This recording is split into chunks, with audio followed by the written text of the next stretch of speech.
Good afternoon. Thank you for joining us today. I'm Rita Robbins, President and founder of Affiliated Advisors. And we're going to talk today about what I believe is the future of wealth management and success for all of us in the industry. We're going to talk about the women's market. Women are not only 51% of the population, but 40% of the households in America, the woman is the primary breadwinner. Additionally, women now control $14 trillion of assets, which increases by $5 trillion a year. Yet, the financial services business has really failed them. 51% of women with $1 million or more in investable assets do not have a financial advisor, which is so strange and so awkward and really, in some ways, unfathomable to me. Because not only do women need help, your help as a financial advisor, but women have been shown to be not only the most loyal of clients, but they're also the greatest referral source that an advisor can have. Women love to share with other people, the professionals in their lives who've made their lives easier and better.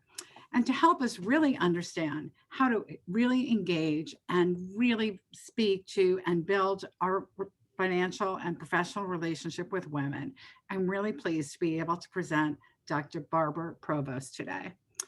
Not only is she a professional educator and advisor to the World Bank, but she's spent more than 3 decades in financial services business. She has several master's degree and a PhD in how adults learn. So there's no one better suited than Barbara to help teach us how, through a myriad of ways, we can better connect, listen to, and help women. Barbara, thank you so much for being with us today. Thank you, Rita. I'm so pleased to be here and to share the purse string story with your group. So I guess I'll just get started. Welcome everyone, and thank you for being here. I'm Barb Provo, founder of Purse Strings. I'd like to just check in with everyone, so if you can open your chat box and we will get started. I want to see where the audience is today in this whole idea of the female market. So tell me the answer to these questions, just short answers. If you grab your chat box and open it up, how many of you already have a marketing strategy to engage and grow your female customer base? If you can just put yes or no in the chat box, that would be helpful. I'm just curious to know, if there are things that you're doing already, if there are, presentations that you're putting on, workshops that you're having, and then also, are you satisfied with the profits that are gained by your female strategy?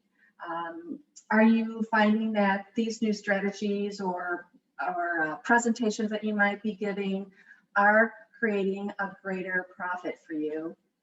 And then I'm also interested to know, if you're not doing this, then what have you considered doing to market your business to women?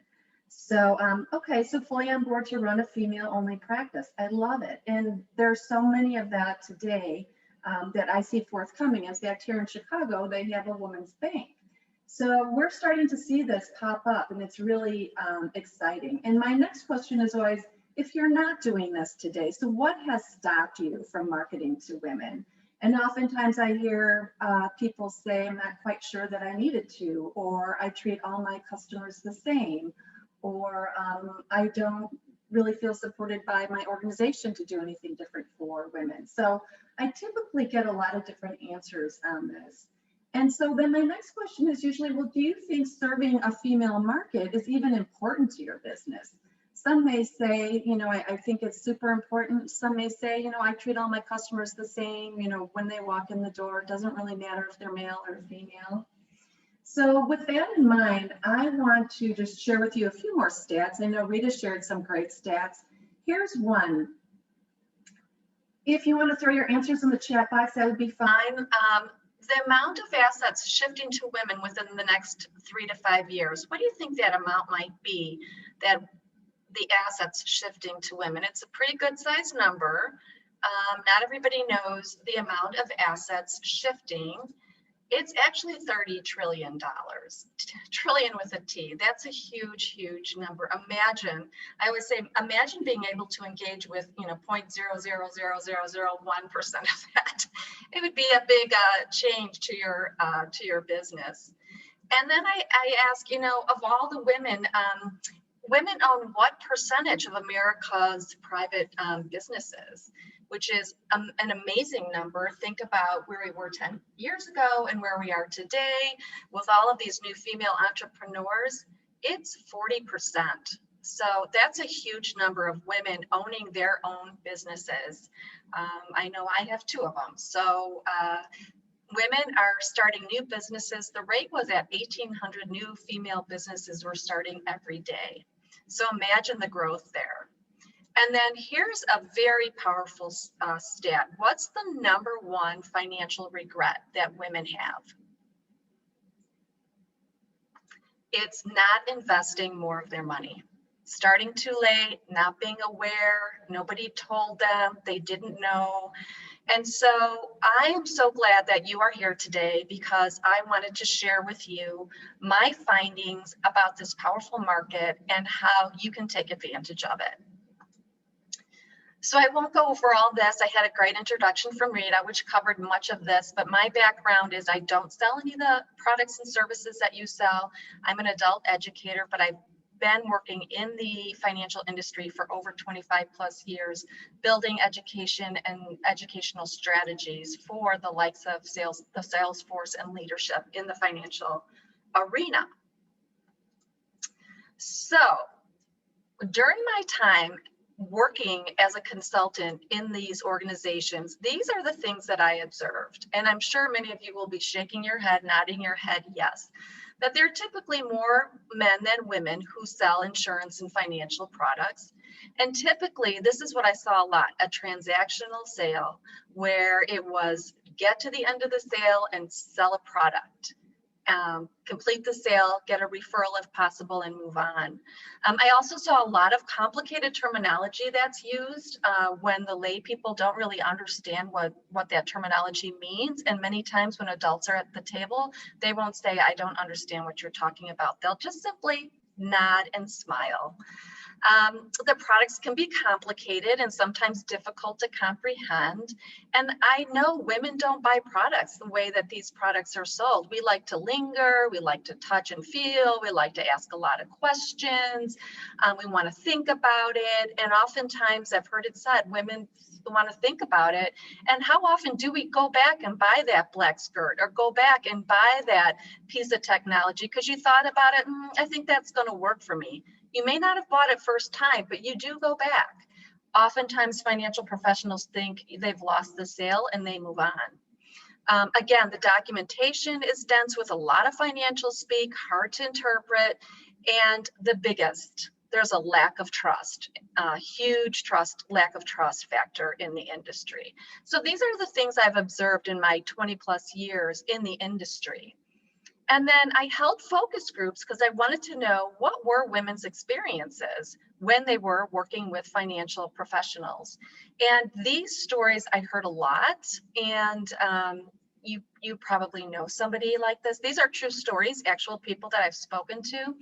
Many women will say, I was in a traditional household. My husband paid the bills. I raised the children. And this young girl did say to me, he didn't do a good job and I didn't realize it. And we had to file for bankruptcy and soon we divorced. Another woman turned to me, I'll never forget, she was standing in her kitchen and she turned to me and she just said, I feel like prey. I feel so vulnerable because they don't even talk to me. If I bring my husband in, they'll talk to my husband, but then they only talk to him and I don't even know what I'm doing there. I hear that all the time. And then I was presenting something as simple as, I think, auto or homeowners insurance. And this woman came up to me and she's like, I'm a college graduate. In fact, I've got my master's, but I don't know anything about money. They didn't teach us this in school. Where can I learn this information? And then one more, which I think many of us find ourselves in is, I'm caring for my mother. She's ailing. She's a widow. I realize she doesn't really have as much money as I thought she may have had. How will she age? Do I need to take care of her? And then I think, well, what about me? Do I have enough money? So these are situations that I've seen over and over again as I talk to different women in different focus groups. So I thought, well, I've observed a lot, I've gathered a lot of information. What does the data say? And this very prominent study came back that said the financial services industry wins the award as being the least sympathetic to women. I knew it, I could see it every day. Now this came from a study that was almost 10 years old. So I was looking for some more recent data. And this next one said, women are the single largest underserved group of customers, leaving $700 billion in revenue on the table. And I have all of these sources, if anybody's interested in where I'm getting the data from, but think of all that money that's on the table.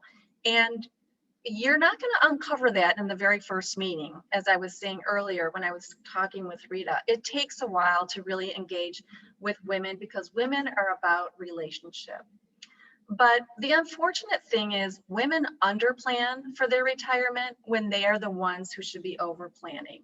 And all of you know this because what's going to happen statistically, women are going to age alone. And all those financial decisions made at the table years earlier and the way the money was managed or mismanaged are going to impact women as they age alone. And this is where I just stopped dead in my tracks one day in Target, and the woman who was bagging my groceries was of retirement age. And I thought, you know what? I've had it. Why is this woman, unless she really wants to do that job, but then I would read articles like in the Atlantic who said how many women need to cobble jobs together to really pay for their bills in retirement.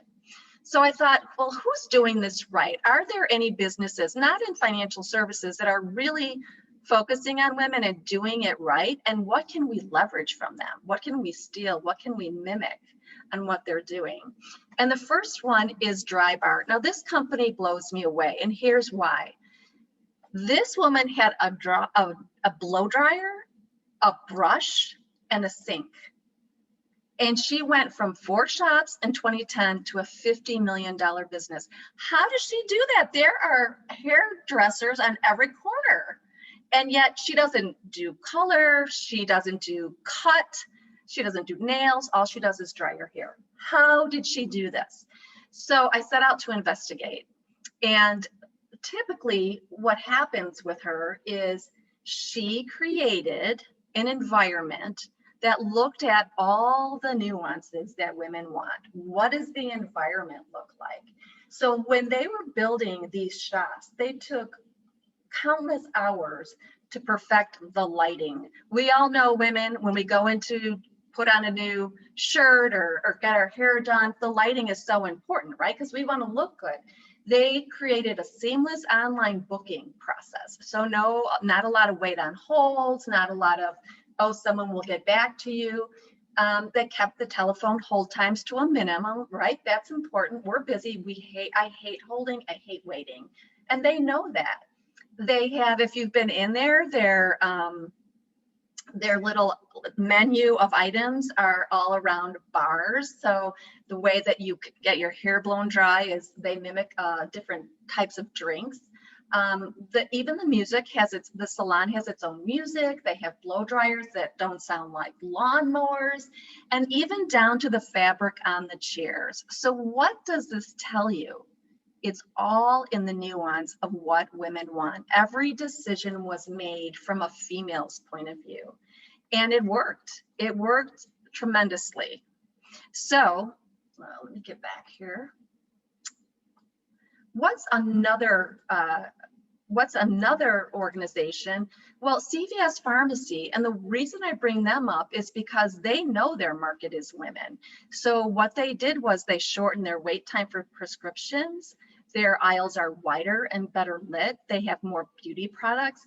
And I've seen this happen in my, where I live, that they've moved their stores from strip malls to freestanding buildings so that they could have a drive-through. I mean, drive-throughs are the best if you don't have a lot of time, or if you have small children in the car, right? You don't want to drag them out of the car and drag them through the store to pick up a prescription because you'll never get in and out, and they'll want you to buy them something. So the drive-throughs they knew were really important, even down to the scent and the smell of of the location. And then they test themselves. They have mystery shoppers that come through and they see how they're doing and they mark how they are doing. So these are just examples. I have more, but these are just two that I think are pretty brilliant, because what are they doing? They are making every single decision in the eyes of a woman. So as the saying goes, the most reliable way to predict the future is to create it. So this is what I concluded from all of my data, that the insurance and financial professionals, they need to learn how to engage the female market. There's no doubt about it. It's such a big void now. And that all of you are very busy. I welcome you to be here today. I know how busy your schedules are. So how do I get to it? What's the step-by-step process I need for success? And agents need who take action, they should promote the female market. They really need to make changes so that they are really looking at the female market. Think of those last two examples, right? Every decision they made was focused on how it served a woman. And then for the women out there, and many of you would agree with this, that they need to learn how to make their own smart financial decisions, which means we at Purse Strings do provide that. We provide free online resources and tools for women to arm them and make smart financial decisions and go have conversations with financial professionals. Again, we don't sell anything to women. Our mission was not to charge women anything because they're always behind. But what are the resources we can give them to arm them and feel confident and competent to go have discussions with their financial professionals? And, you know, women learn through community, right? We've taken over Facebook. Many of our children aren't on there anymore because all the moms have taken over Facebook. So where do we go when we want, you know, someone to help clean our house, or a party planner, or, you know, to buy the best vacuum cleaner? We go out to our social media and say, who can help me with this? I see it every day. And then we also, most importantly, not only do I want to arm women with the tools and resources, but also I want to give them access to a cadre of all things financial, those professionals who A, are committed to serving a female market, and B, who are going to really continuously have the needs of the women front and center in terms of their business. So the model goes like this. We create a female community. It's online, and we have a website, we have Facebook, we're on all the social media where we're consistently pushing out free resources to women when they need it, how they need it, and so that they can gain information that they need and wade through the noise, as they say. There's too much noise out there. And then we also engage with financial professionals who either already are serving a female market or want to learn how to serve a female market. And then we promote our Purse Strings approved professionals to our community of women. And our community of women can directly go to our website and look through our cadre of professionals as they need anything financial, because they know they're Purse Strings approved, as the logo says, and that they've been trained and vetted by us to serve a female market. And this is kind of the bridge of trust. So what can you do now, today, to engage your female market? Well, I have a 6-step process that you might say, oh gosh, Barb, that's so easy. Everybody can do that. I likened it to losing weight, right? We all say if we eat less calories and we exercise more, we can lose weight. We know that, but it's really, really hard. So these are the steps that I tell people. Now I say, what can I do today? And here's the first one is ask open-ended questions. So often I see financial professionals sit down and go into their whole diatribe about who they are and what they do and how long they've been in business and how many certifications they have. And, you know, they speak for about 20 minutes and women are looking at their watch thinking, I only have 10 more minutes before I have to pick up my son or go here, go there. If she's sitting in front of you or has called you on the phone, she already knows a lot of that. So the first question I always say is, how can I help you today? Or what is your concern? And then zip it, right? Let her talk. Let women, give them the floor to talk. So don't just say yes or no questions, but ask open-ended questions. And then I say, take notes on the information she provides, almost verbatim. So this isn't get on your computer or look at your phone and start typing on your notes. I typically say, just sit down with a piece of paper and a pencil and look her in the eye. And anything that she says, just keep writing it down, because she's going to start telling you where she lives, who her children are, what her concerns are, that she's rushing to the soccer field or whatever, but she'll give you a lot of valuable information that you can use as you build a relationship with her. And then be fully present. This is the hardest thing, right? How many of us have our phones on our desk and they're dinging? And I see this at the grocery store a lot, or people will be talking to them in the middle of your conversation about something that has nothing to do with the business. Or they'll say, if they're in a conversation with a customer, oh, Mary so just needs to ask you one quick question. None of that. No interruptions. Be fully present on what her needs are and why she's in front of you today. Think of all the marketing dollars you've spent to get that consumer in front of you. Do not let anything interrupt that conversation. And then using your notes, rephrase what you heard her say. So, Mary, thank you for coming in today. What I've heard you say is this, and just look at your notes, whatever she have told you, you're buying a new car, thinking about it.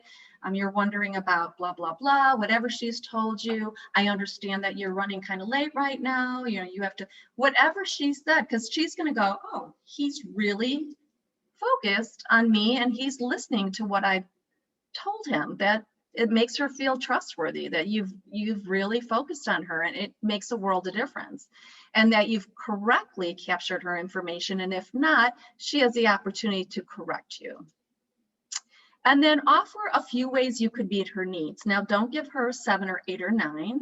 You're the professional. You can say, there are a couple of ways that we can approach this. I can share them with you and then tell you what, as an expert, what I might suggest.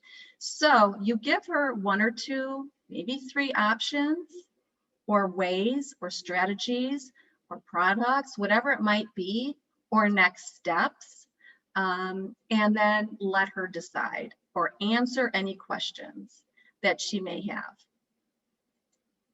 And then the last thing, so important, follow through on what you agree to do. So if you say, I know you're on the way to the soccer match, you're interested in, an insurance quote on these 2 vehicles or whatever it might be, let's do this. How about if whatever the process might be, you're going to follow up with her, whether she's she's buying a life insurance policy, whatever it might be. Follow up is crucial. Follow up looks like making sure that you followed through on everything you said you were going to do. It's a phone call to her. It's a message on her voicemail. It's a handwritten thank you out to her. And maybe a month post, it's another follow up. So you cannot just sell a product and walk away. The follow-up is crucial. And if she knows that you listened to her, you spent the time, you looked her in the eye, you took some notes, you did what you said you were going to do, you followed up and followed through, all of these steps are critical. And like I said earlier, you might say, oh, this is so sophomore guy, everybody does this. It's not true. These are very hard to do, and I see it being interrupted every single day in transactions that I just do out in public. This does not always happen. So simple, hard to do, simple to read and think I can do this, but really it takes being very focused. So that's what I have today for you. Those are the steps, the story of purse strings, the steps that I provide on how you can engage today. There's also opportunities that if you want to be purse strings approved, I can put our website link in here. And are there any questions that I can answer today at this point? Hi, Barbara. I do have some questions that came in. And for anyone on the webinar right now that would like to ask a question, please put that into your chat box and we will facilitate those as they come in. But the first question we had was, what are some of the biggest differences you have noticed about gender dynamics and generations? So I think getting at kind of how, might an older generation be different than a younger generation, and what are you seeing about, these techniques working across those demographics? Yeah, and we are in this kind of swing where we are working across a lot of different demographics, especially as it comes to technology. And what I would say is the most important thing is to really ask your customer what they want. So what that looks like is, like some moms might say, I only do text, I don't get online anymore. Or some other generations may say, give me a call, I have a home phone. You know, you really need to adapt and accommodate to what works best for your consumer. Not our process is this and we always do that, but really to be able to be flexible. You know, some people are not very tech savvy or don't want to be, and some people want to come into an office and talk to you face to face. Other people are very comfortable with Zoom. So I think where technology comes into play, you need to be able to serve your customer where they are and have processes and procedures that accommodate them. Great. Next question. It seems that your 6-step process would be applicable to anyone, not just women. Have you found that to be the case? Yes, however, I will say that having a conversation with women versus men is very different. So whereas,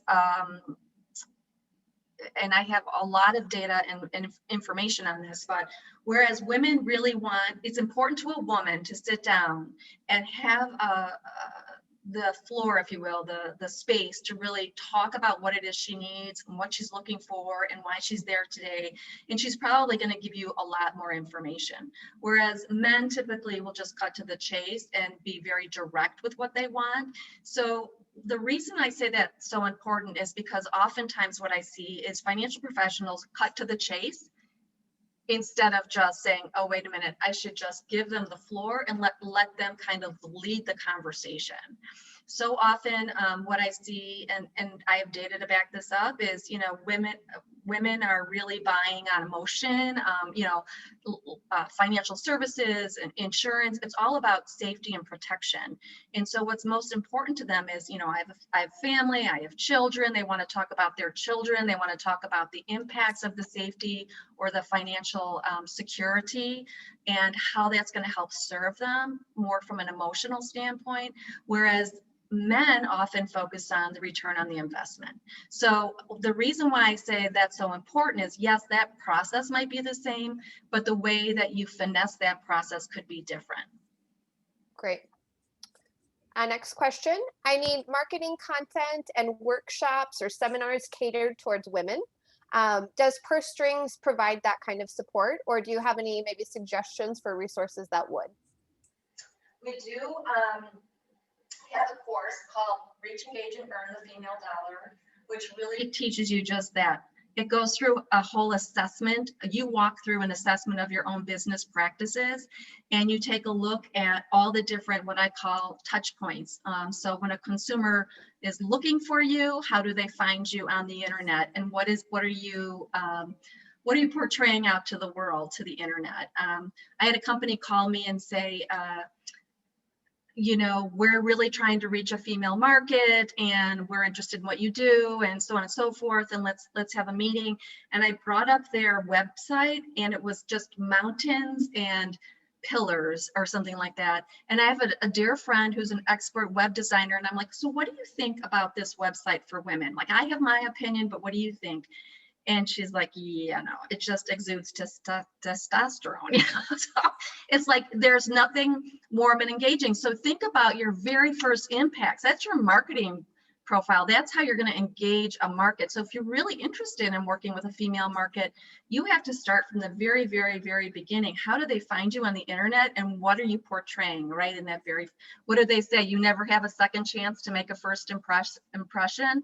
So if women are your market, you need to really engage with the interactions, because women are very intuitive and they pick up nuances, and they will know 30 seconds in if they want to do business with you, or if you've done something already that's turned you off. Great. We have two more questions. This one I think is maybe a pretty quick answer. Are you available for one-on-one consultations if someone is interested in getting more information from you directly? I am. I put a consult link in the chat box, and then they can click on that. I'm also at, our website is pursestrings.co. So we couldn't afford the $85,000 for the .com, so we're pursestrings.co. We're a women-owned business, and as many of you know, we don't get the funding, but we're tenacious.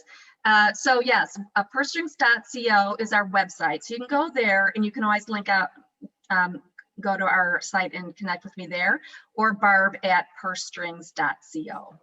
Great. And the final question, and then Rita will have you wrap things up. If you had just one suggestion, if our callers today were to do one thing after this, what would be, one thing that would create a great impact on helping their practices be more female friendly? Well, nothing happens overnight or in a day with one thing. I think that the biggest thing would be gaining an awareness of the power of this market.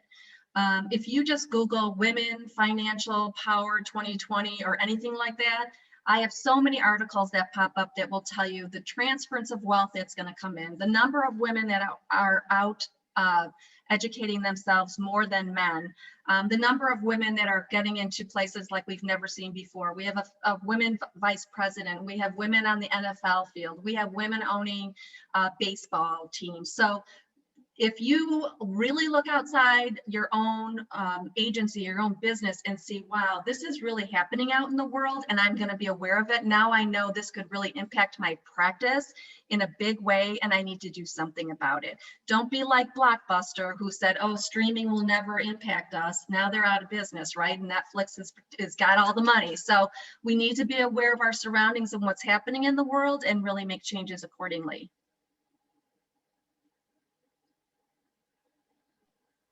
Great. And Rita will have you unmute and then have you wrap things up. Thanks so much. Barb, thank you so much. And you're so right. We're seeing remarkable changes all around us. I think another way personally that I've seen financial services fail women is in how we encourage women and support women to become financial advisors. So even if women are 51% of the population, they're nowhere near that percentage of financial advisors. At Affiliated Advisors, our passion is working with women advisors. So I will tell you that both Tricia and myself are available for free consultation if you have any questions about how to better reach, serve, or engage the female market. And again, Barbara, thank you so much for your time and expertise. It's my pleasure. Thank you.